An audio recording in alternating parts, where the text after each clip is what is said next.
In this video, I'm going to show you how to do high mountain pose or Tadasana in Sanskrit. Let's get to our mats.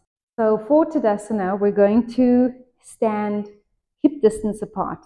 Traditionally, the Indian yogis would stand with their toes touching, but you must understand that not all of our hips are for this position, and that is why we have taken a wide-legged stance, because this is more comfortable and more aligning. So hip distance apart with the feet, and we're going to take the feet and we're going to lift the toes up and we're going to spread them wide, and then we're going to place them down. So grounding and anchoring from the base of your feet. Imagine that there was 4 points to the ball of your foot, okay? And you make sure that each corner of your foot is grounded. So if you close your eyes, you will feel immediately, am I hanging back in my heels, or am I really distributing my weight forward? Is my body leaning into my toes, that my toes have to catch me? So I just want you to find that balance point in your feet, toes spread wide, and imagine that you're pressing your heels and your feet down into the floor, and then you're finding this lift through the diaphragm's stretching away. The shoulders are moving down, but the neck and the head is moving up towards the ceiling. So shoulders up, back, and down. And if you choose, hands to heart center, or you can stand with your hands. This is just hand variations out to the side, or traditional high mountain. Okay, but today we're going to have our hands at our heart center and lengthening, reaching the crown of our head towards the ceiling. Chin is parallel to the floor. And also tailbone is lengthening down.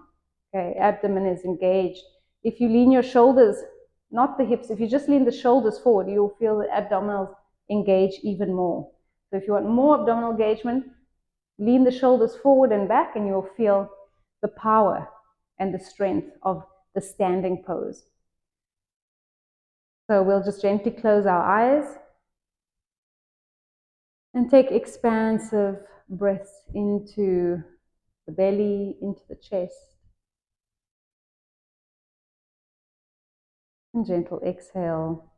Remember to keep the length in the spine, the back of the neck, softness in the face and the shoulders, and stability running through the legs and the abdomen. This pose is great for self-observation. So being able to be aware of yourself, your thoughts, your feelings, being grounded and present in the moment, coming back home to yourself. It's a great pose just to calm yourself down, find that moment of peace. Anytime in your day you can come to this pose and find focus and find balance,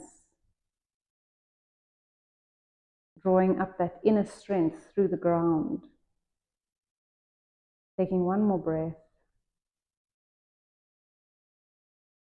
and then gently opening up the eyes.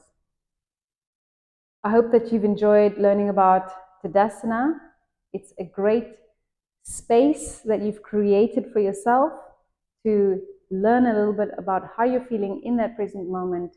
Gather yourself, gather your thoughts, bring yourself back into the present moment, find that moment of peace, and continue on your journey or on your day. And I'm sure in your yoga practice you will be doing Tadasana, so it is good to know how to anchor the feet down, because when you're moving through your yoga poses and you're doing all kinds of things, it's easy to just skip past these very essential foundational tools in the position, and also understanding the embodiment of what the purpose of each pose is. So I hope that you've enjoyed my video. Thank you for joining me, Maylene, and Yoga with May.